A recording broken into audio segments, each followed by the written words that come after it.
தந்தி TV நேயர்களுக்கு வணக்கம். இன்றைய திரை விமர்சன நிகழ்ச்சியில் நம்ம பார்க்க போகிற திரைப்படம் கண்ணப்பா. முகேஷ் குமார் சிங் இயக்கத்தில், விஷ்ணு மஞ்சு நடிப்பில், சரத்குமார், காஜல் அகர்வால், அக்ஷய் குமார், மோகன்லால், பிரபாஸ், பிரீத்தி முகுந்தன் உள்ளிட்ட பலரும் இந்த படத்தில் நடிச்சிருக்கிறாங்க. இந்த படத்தோட கதை என்னென்னா, நார்த்திகனாக இருக்கும் விஷ்ணு மஞ்சு எப்படி சிவன் பக்தராக மாறுறாருன்னு தான் இந்த படத்தோட கதையாக இருக்குது. இந்த படத்தோட ப்ளஸ் என்னென்னா, லொக்கேஷன்.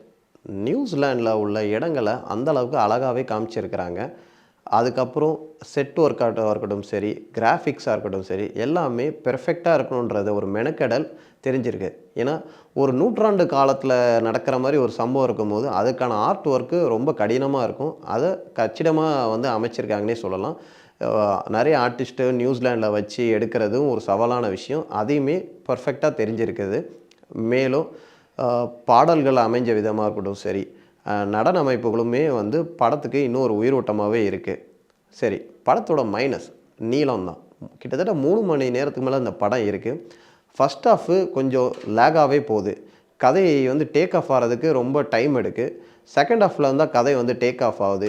செகண்ட் ஹாஃபு கிளைமேக்ஸ் ஒரு அரை மணி நேரம் நல்லா விறுவிறுப்பாகவே அமைஞ்சிருக்குன்னே சொல்லலாம். படத்தோட அந்த ஒரு நெகட்டிவாக பார்க்கப்படுறது அந்த லவ் போர்ஷன் சீக்வன்ஸ் தான். ஏன்னா கதை ஆரம்பத்தில் இருந்து ஒரு சிவன் பக்தராக அவர் எப்படி மாறுறாரு விஷ்ணு மஞ்சு, அவர் சின்ன வயசில் ஏன் கடவுளை வெறுக்கிறாருன்றதெல்லாம் காட்சிகள் நல்லா அடுத்தடுத்து என்ன நகர்த்துக்கிட்டே இருக்கும்போது அந்த ஒரு லவ் சீக்வன்ஸு ரொம்ப நீளமாக இருக்குது. கிட்டத்தட்ட அந்த பாகுபலி படத்தில் வர மாதிரி இப்போ தமனாக்கும் பிரபாஸ்க்கும் உள்ள லவ் சீக்வன்ஸ் எப்படி வருமோ அதே மாதிரி காட்சிகள் அமைப்பு சிமிலாரிட்டிஸ்லாம் இருக்கும்போது இதுக்கு படத்தோட நம்மளை கொஞ்சம் டீவியேட் ஆகிற மாதிரி இருக்குது. அதற்கு பிறகு கதை டேக் ஆஃப் எடுத்து அந்த கதை நகருது.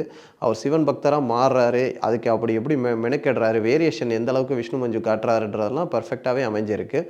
ஓவராலாக இந்த படத்தை எந்த வகையிலுமே தவறாக சித்தரிச்சிடக்கூடாதுன்றதில் டைரக்ஷன் டீம் அந்தளவுக்கு மெனக்கெட்டிருக்காங்க. ரிசர்ச் ஒர்க் என்ன பிரமாதமாக பண்ணியிருக்கிறாங்க. ஒரு நல்ல ரிசர்ச் ஒர்க் இருந்தால் தான் கதையை ப்ராப்பராக எக்ஸிக்யூட் பண்ண முடியும்.